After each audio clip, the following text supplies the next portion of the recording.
오늘도 하나님의 말씀 사도행전 2장 37절로 41절까지 보겠습니다. 사도행전 2장 37절입니다. 2장 37절.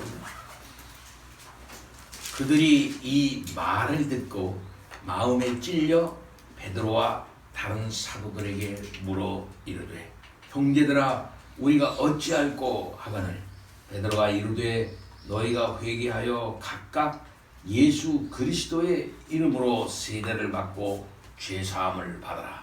그리하면 성령의 선물을 받으리니 이 약속은 너희와 너희 자녀와 모든 먼데 사람 곧 주 예수 우리 하나님이 얼마든지 부르시는 자들에게 하신 것이라 하고 또 여러 말로 확증하며 권하여 이르되 너희가 이 패역한 세대에서 구원을 받으라 하니 그 말을 받은 사람들은 세례를 받음에 그날에 신도의 수가 3,000이나 더하더라. 아멘.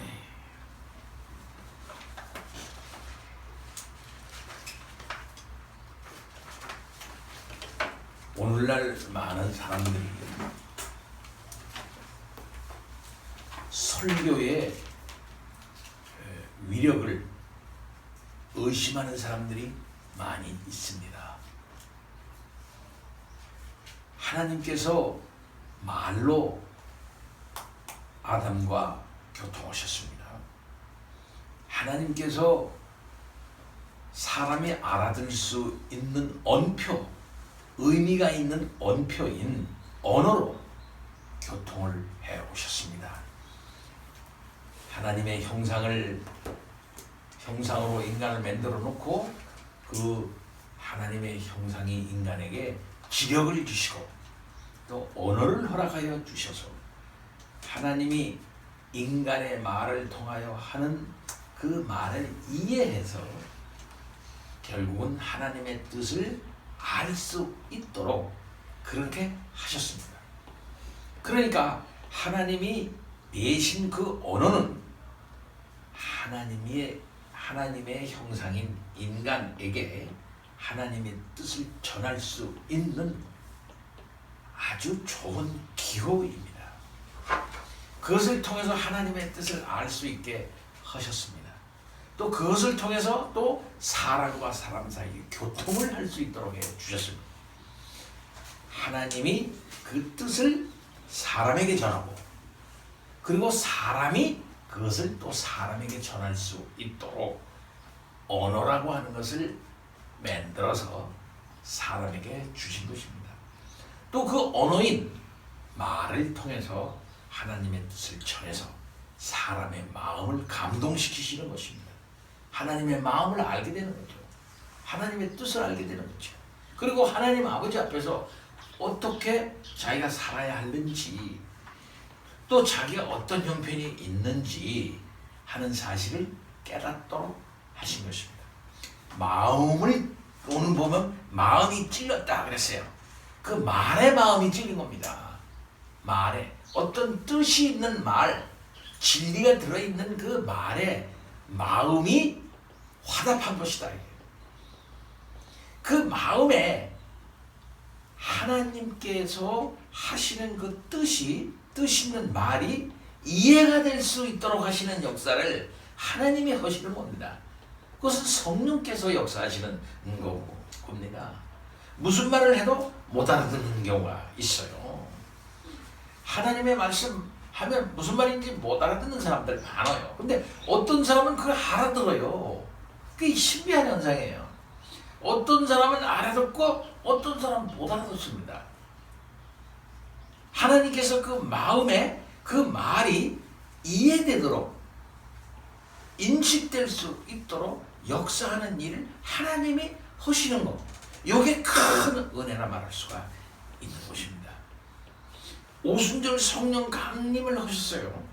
근데 그 오순절 성령 강림은 십자가의 예수, 부활하신 예수, 승천하신 예수, 하나님 우편에 올라 높아지신 그 예수가 어떤 분이신가 하는 사실을 확연히 알 수 있도록 깨닫도록 해주시는 성령님이셨고, 그것을 갖다가 구약성경과 연결해 가지고 서로 충돌 없이 하나님 중심으로 예수 그리스도의 그 사건을 이해할 수 있도록 해주시는 말이었던 것입니다.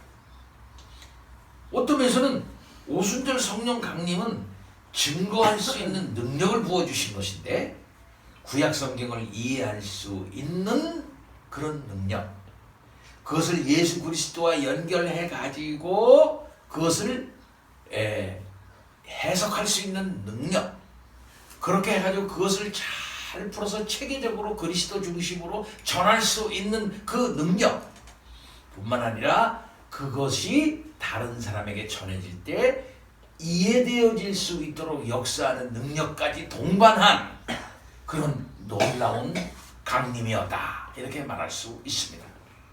그래서 말씀을 전하고 있는 베드로도 감동시키시고, 또 그 말을 듣는 사람들의 마음도 감동시키시는 그런 놀라운 역사가 동반된 가운데 시작되고 있다는 사실은 놀라운 거죠. 그러니까 증인 노릇을 할 수 있게 하시고, 증인 노릇을 할 때 그 증인 노릇을 할 때 그 효과가 있도록 하시는 역사를 동반하면서 오순절 성령 강림, 오신 성령께서 역사하고 있다는 사실입니다. 성령의 충만함을 받은 베드로의 설교는 이렇게 듣는 많은 사람들의 마음에 역사해서 마음에 찔림을 받게 했어요.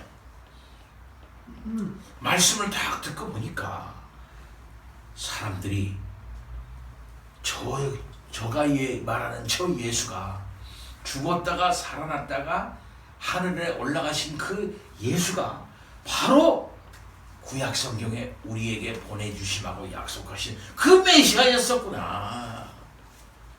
그러면 예수가 메시아였다고 하면 그 사람이 지금 하늘에 올라가가지고 그리스도가 되게 하셨고 높아지시긴 그런 분, 하나님과 동등된 위치에 이게 그가 올라가셨다고 한다 같으면, 아니 바로 우리가 메시아로 오신 바로 그분을 잡아 죽인 자가 바로 우리가 아니냐, 우리의 손으로 십자가에 못 박은 사실을 이게 어떻게 하면 좋겠느냐 하면서 그들의 마음이 찔린 거예요.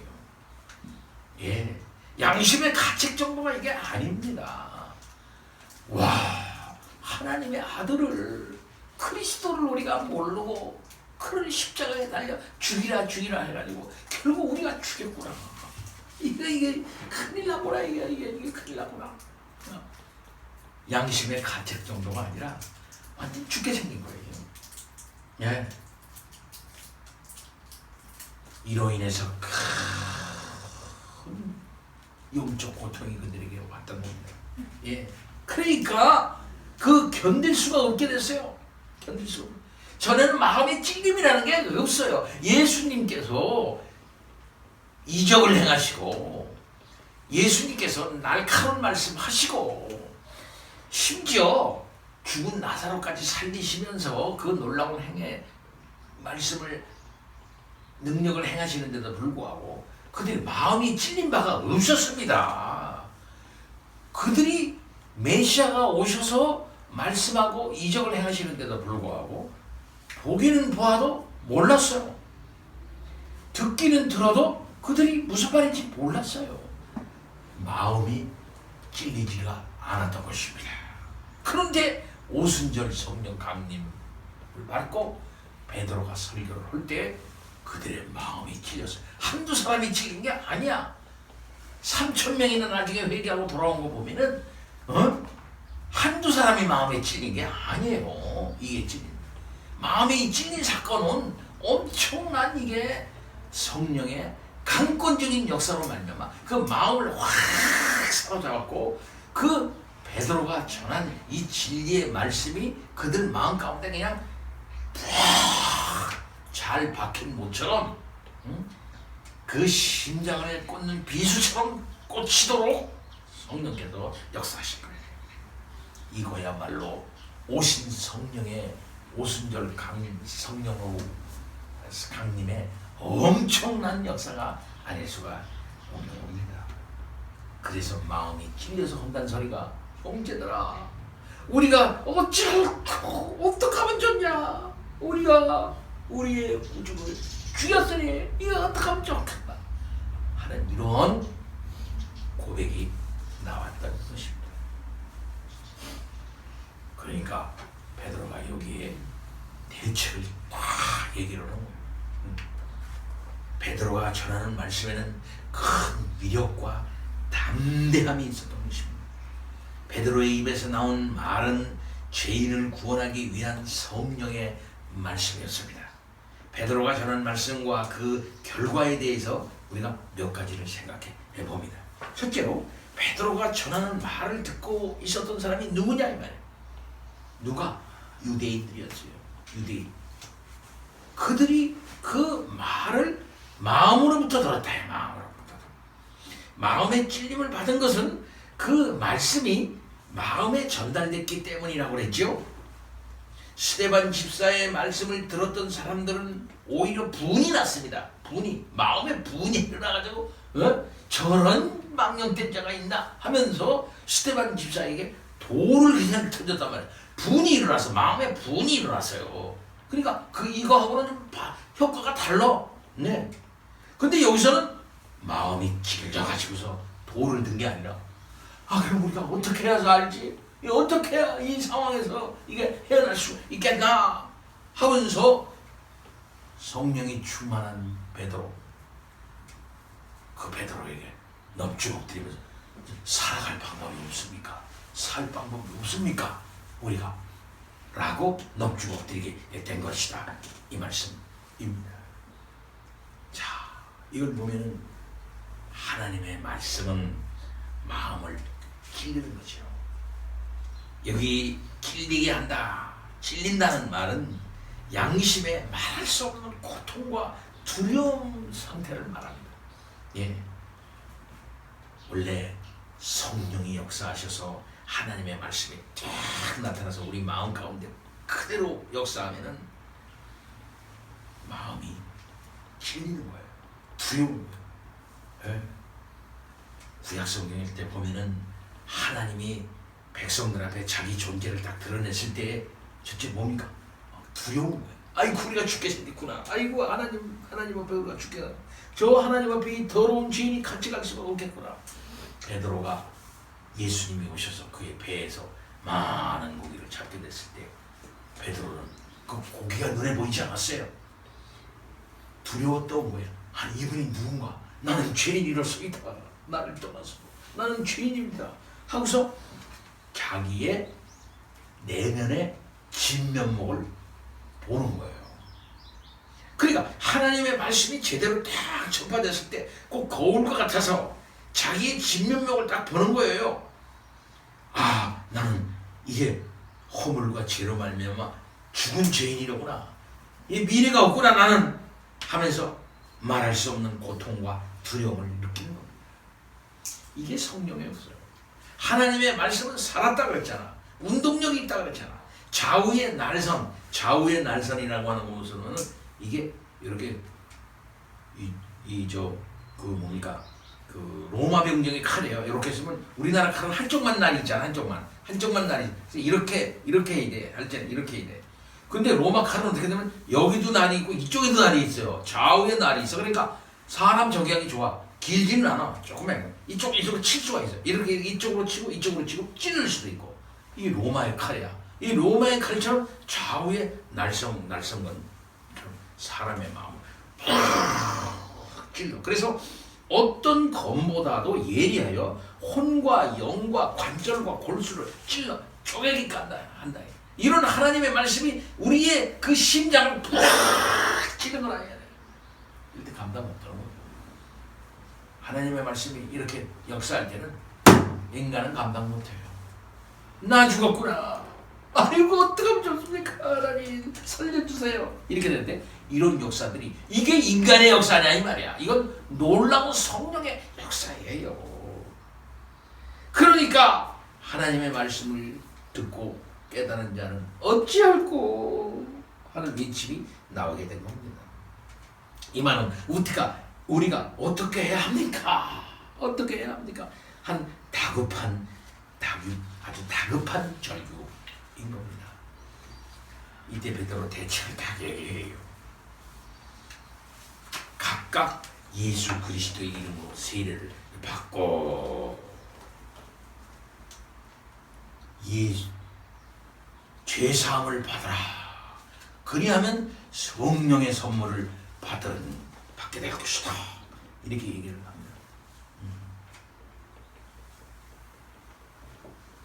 그들의 애통하는 양심의 그 고통소리를 그가 접수하자 그들에게 그 죄를 용서받고 구원을 받을 수 있는 생명의 길을 전해주었습니다. 너희가 회개하고 각각 예수의 이름으로 세례를 받고 죄사함을 받아라. 먼저 그들이 회개해야 된다 그랬어요. 회개해라. 회개하라는 말은 마음을 바꾼다는 의미예요. 마음을 바꾼다. 그래서 회개에는 두 가지가 있어요. 두 가지 면이. 하나는 뭐냐면 죄에 대한 고통. 그래서 자기의 죄악된 상태에 대한 아주 처절한 인정이 필요해요. 인정. 그래 교만한 자는 회개가 안 되는데 왜 회개가 안 됩니까? 자기의 상태가 그렇게 죽을 수밖에 없는 처절한 절망 상태라는 걸 인정 안 하는 거지. 교만한 자는 난 그래도 조금 소망이 있는데 난 괜찮은데 고개에다 힘을 줘요. 그러나 회개하는 자는 누구냐면 나는 하나님 아버지 앞에서 죽을 수밖에 없습니다. 내 죄를 인정합니다. 하고 자기의 절망 상태를 인정해요. 자기의 죄를 인정하는 거예요. 그리고 그 죄를 미워해. 냄새가 자기 죄에 대해서 더러워. 그 다음에 살 길을 찾는 거예요. 그럼 사는 길이 뭡니까? 할 때 살 길을 찾는 거예요. 두 가지 면을 갖고 있어요. 그래서 옛날 일을 안 해. 과거를 미워하고 과거에서부터 결별을 하고 새 길을 가는 거야. 이게 새 길을 갈 때 이게 회개의 열매예요. 예. 그리고 그 일을 안 하는 거지. 회개했다고 그러는데 계속 그 일을 한다는 건 회개한 거 아니지. 그러니까 그게 마음을 바꾸는 거예요. 회개라는 것은 그냥 마음을 바꾼다는 거예요.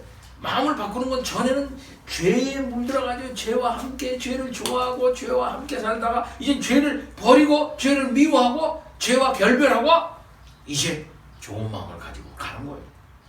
네.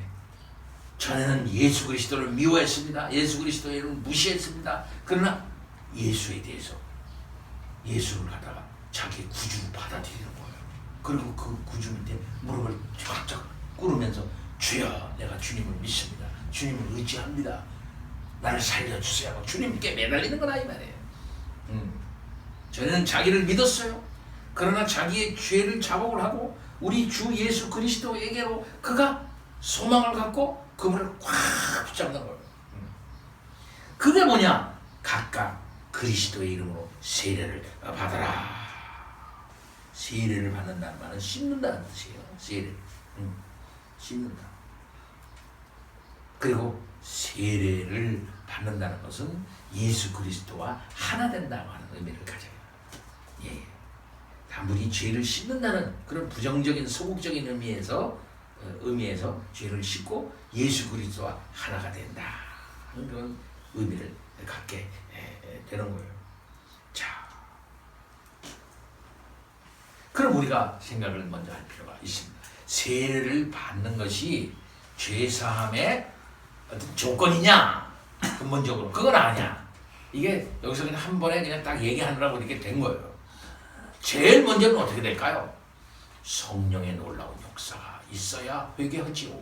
인간이 어떻게 회개를 합니까? 이미 이들은 성령의 놀라운 역사가 있어가지고 예수 그리스도를 구주로 이제 섬길 받아들일 마음이 다 준비가 된 사람들이에요. 따라서 가장 먼저 성령의 역사는 그 마음을 변화시켜요. 변화시키니까 자기를 알고 예수께로 가고 그 다음에는 예수를 구주로 인정하고 그 다음에 이제 물세례를 받는 거죠. 그러니까 물세례는 뭐냐? 성령 세례의 어떤 그 확인이라고도 말할 수가 있어요. 네. 그 마음이 중생을 합니다.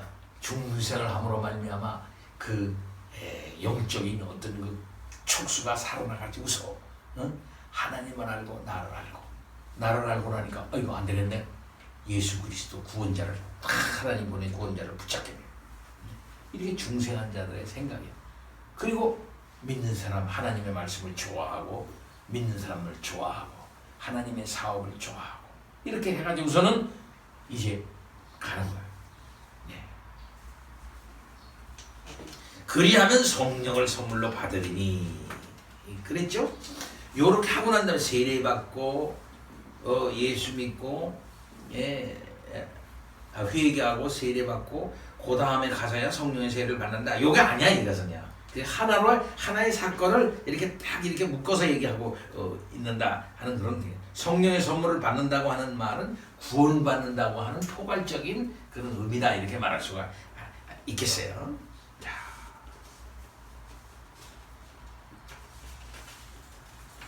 자, 이렇게 그들에게 예수 그리스도를 분명하게 전하고 살 길을 베드로가 전했던 것입니다. 한마디로 말해서 예수 믿고 회개하고 세례 받아라 이 말을 이제 한 거예요. 2장 39절입니다. 이 약속은 너희와 너희 자녀와 모든 먼데 사람 곧 우리 하나님의 얼마든지 부르시는 자들에게 하신 것이다 그랬어요. 너희는 누굽니까? 너희와 너희 자녀. 이거 유대인을 가리키는 거고 모든 먼데 사람 누구일까요? 이방인을 가리키는 거예요. 그러니까 유대인과 이방인들 하나님이 얼마든지 부르는 자들 이 사람들에게 하나님께서 약속을 하신 것이다. 구약 성경에 성령이 오셔가지고서 유대인의 경계를 넘어서서 이방인에게까지 이르러 하나님이 마련하신 종말론적 구원이라고 하는 것은 이제 이 민족의 경계를 넘어 이렇게 나라의 경계를 넘는 어떤 그 보편성을 가지고 있다 하는 걸 말하는 거예요. 그러니까 예루살렘과 유대와 사마리아 땅끝까지 이르러서 하나님이 택한 백성들을 불러 모으는 역사들이 있겠다. 복음의 보편성을 얘기를 하는 것이다. 얼마든지 부르시는 자들이라 이 말. 하나님께서. 그러니까 하나님께서 얼마든지 부른다는 말은 무슨 유대인 중에서도 부르고 이방인 중에서도 불러가지고 하나님이 영적 이스라엘, 새로운 이스라엘을 형성을 하신 우리 하나님이신데 이게 이미 구약에 약속되어져 바로 그들에게 성령을 하나님께서 부어주실 것이다 하고 약속을 하는 것인데 이제 우리만 성령 받는 것이 아니라 너희도 회개하고 이제 예수 믿는 너희들도 똑같은 성령을 부어주셔서 이 새롭게 형성되어지는 새로운 이스라엘 한마디로 말해요. 교회 안에 너희들을 불러 모으시는 그런 역사가 있게 될 것이다 하고 이렇게 그들에게 얘기를 하는 거예요. 그러니까 그들이 받아들이는 거죠. 그래서 그 말을 봐도 41절에 보면은 40절 말씀 보면 그것뿐만 아니라 여러 말로 확증하여 권하고 그랬어요. 여러 말로 확증하여 권하고 증인이라는 것은 뭐냐 하냐면은 여러 말로 확증하고 권하는 사람들이 증인이에요. 그러니까 예수 그리스도가 구주라고 하는 사실을 여러 말로 확증한다. 그러니까 구약 성경에 있었던 얘기 합니다. 요엘만 얘기하는 게 아니라 구약에 얘기했던 얘기, 그 다음에 예수님이 하신 말씀, 여러 말씀을 확증으로 해가지고 그들에게 권하는 거예요. 그 말이 엄청난 능력이 있어서 가슴이 찔린 사람들, 마음이 찔려서 어떻게 잘 모르는 사람들에게 영적인 안목을 띄워주는 거야. 그들에게 영적 지식을 제공을 하게 되는 거죠. 그래서 사실을 사실대로 증거를 하고 진리를 믿고 돌아올 수 있도록 그들에게 이지를 설복시키는 겁니다. 그들에게 이해시키고 영적 지식을 계속 제공하는 거예요. 옳은 교훈을 곧 하나님의 말씀을 계속 그들에게 제공하는 거예요. 그래서 먼저 그들에게 하나님의 말씀을 제공을 합니다. 단순히 감정적인 것이 아니라 먼저 뭡니까? 알아들을 수 있도록 한다면 알아들을 수 있도록.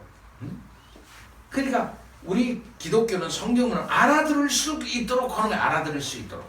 알아듣게 하는 거야. 알아듣게. 성령의 역사는 알아듣게 하시는 역사야.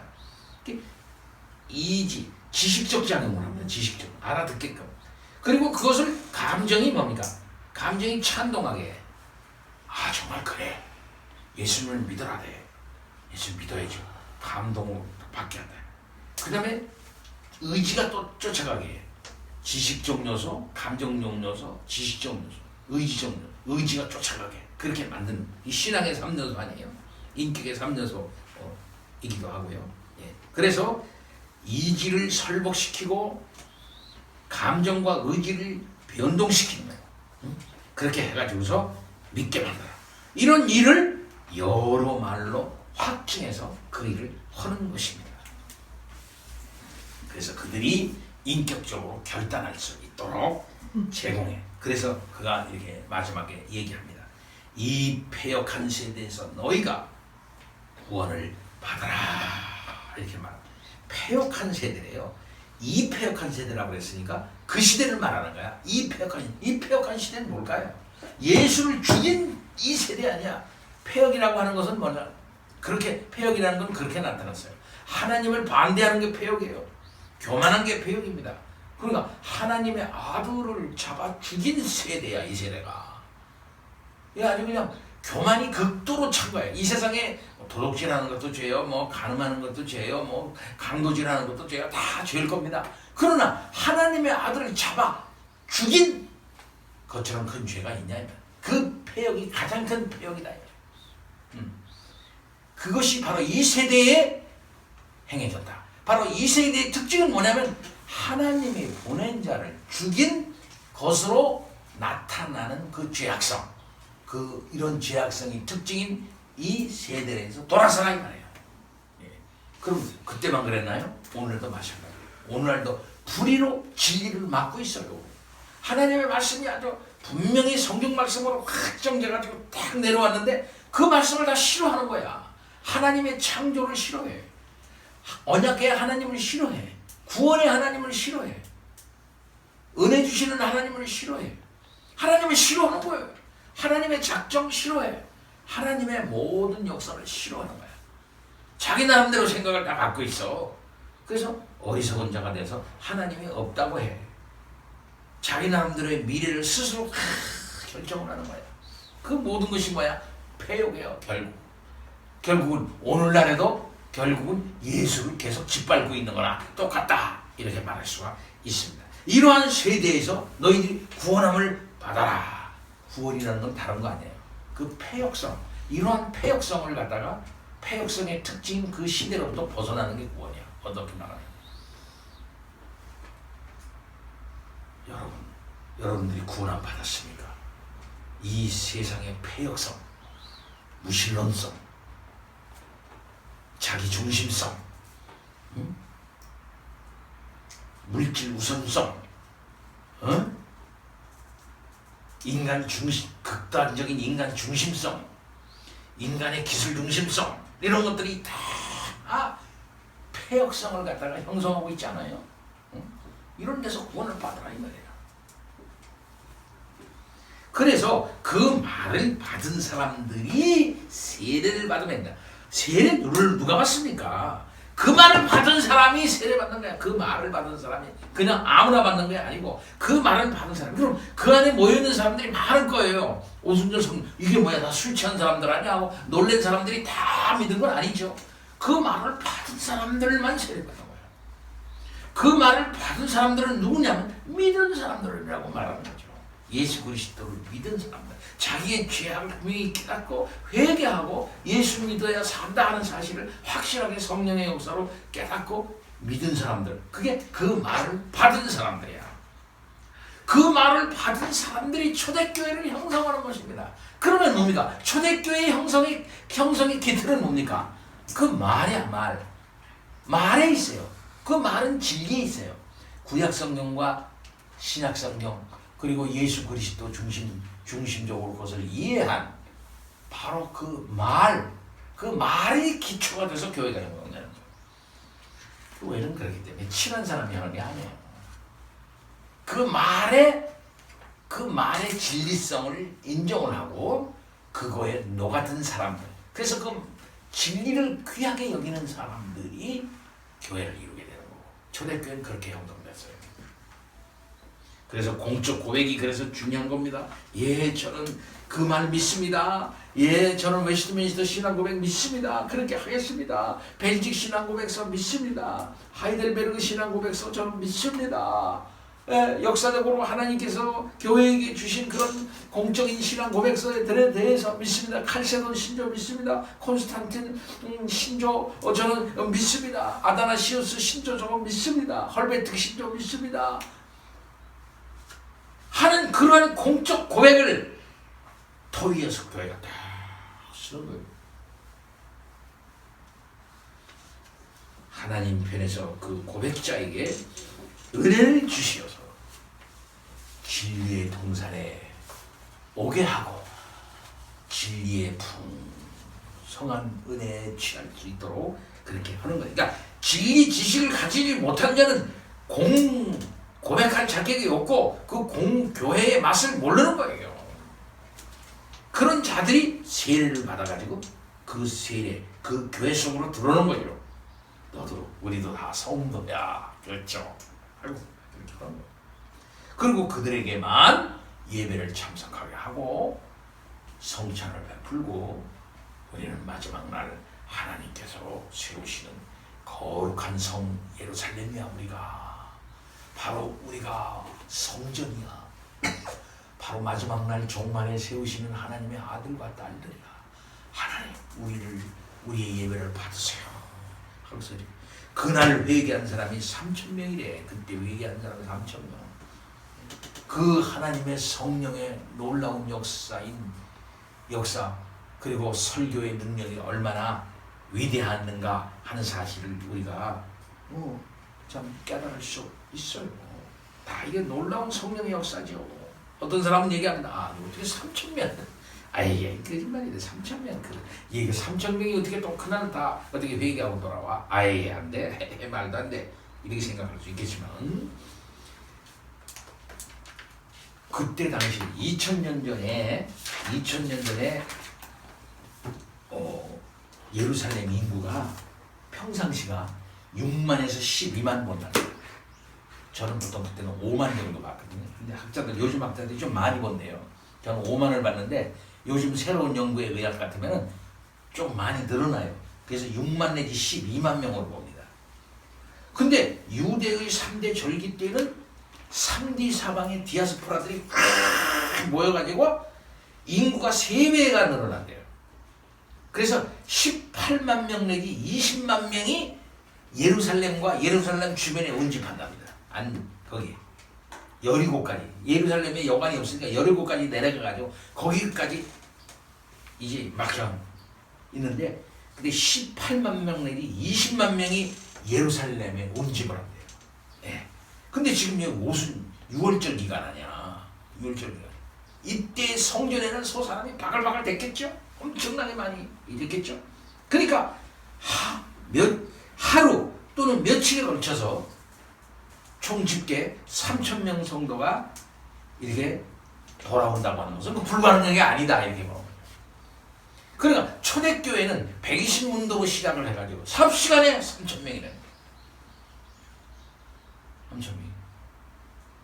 그러면 많은 사람들이 얘기를 합니다. 3,000명이 한 곳에 모여서 매주를 어떻게 모이나? 그게 아니고 여기서 200명, 저기서 300명, 저기서 200명인데 예루살렘 교회는 이런 교회였어요. 예루살렘 교회가 한 군데 3,000명 다 모인 게 아니라 여기서 200명 모이고 저기서 50명 모이고 저기서 30명 모이고 이렇게 사도들이 많으니까 이렇게 해가지고 그런 교회였다고 연구가 되고 있습니다. 네. 그렇달지라도 이렇게 한 번 설교에 3,000명씩 돌아온다고 하는 것은 일반적 현상은 아니지요. 일반적인 현상은 이것은 놀라운 성령의 역사로 인한 아주 특별한 일이다 이렇게 말할 수 있을 것입니다. 초대교회는 이렇게 엄청난 생명의 역사와 성령의 폭발적 역사로 말미암아 초대교회가 시작됐어요. 한번 생각해 보세요. 아브라함의 아들과 딸들이, 언약의 자손들이 하늘에는 별처럼 땅의 바닷가의 모래알처럼 많아지게 될 것이다 하고 약속을 하나님께서 했잖아. 430년이 지났잖아. 근데 애굽 나라의 각종 유대인 인구 말살 정책을 씀에도 불구하고 인구가 팍 중다해졌다 그러잖아. 많아졌다. 계속 못 살게 군대로 막 그거 관계없이 막 계속 늘어나. 이게 하나님의 역사였잖아요. 그 출애굽을 준비하는 하나님의 역사였잖아요. 인간이 아무리 별짓 다 해서 교만 떨고 심지어 예수를 죽이고 막 핍박을 한다 할지라도 하나님의 백성 만드는데 누가 그걸 막겠냐 이 말이에요. 그리고 하루아침에 3,000명이 꼭 출애굽할 때 이스라엘 백성이 중다해졌다 하는 것과 마찬가지예요. 70명이 갑자기 그냥 출애굽을 때 당시에 딱 보니까 60만 명이다. 그것도 사람 셀 수 있는 사람들만 말이죠. 애들을 막 죽이려고 막 하는데도 불구하고 그 애들이 막 생겨나. 결국 출애굽의 역사를 해가지고 이스라엘이 형성됐던 것처럼 예수 그리스도의 출애굽, 십자가에서 죽음에서 일어나서 출애굽은가 예수님 출애굽에서 그의 백성들을 품에 안고 일어나 살아서 결국은 생겨나는 하나님의 백성들을 보세요. 3,000명이 교회 역사는 무서운 거예요. 오늘날에도 많은 어려움이 있습니다. 교회들이 세상에 많은 어려움이 있어. 젊은 사람들이 교회 싫어한다. 애들 교회 안 나온다. 요즘 IT 시대에 무슨 교회가 되겠느냐. 특히 포스트 모던 시대에 뭐가 되겠냐. 후기 산업 시대가 어떻고 4차 산업 시대가 어떻고 별일 세상은 변하는데 좀 이제 교회는 안 될 거야. 이런 생각도 나오죠. 아니에요. 결단코 교회는 망하지 않습니다. 우리 주 예수 그리스도는 하늘에서 교회를 통치하고 계시고 놀라운 역사.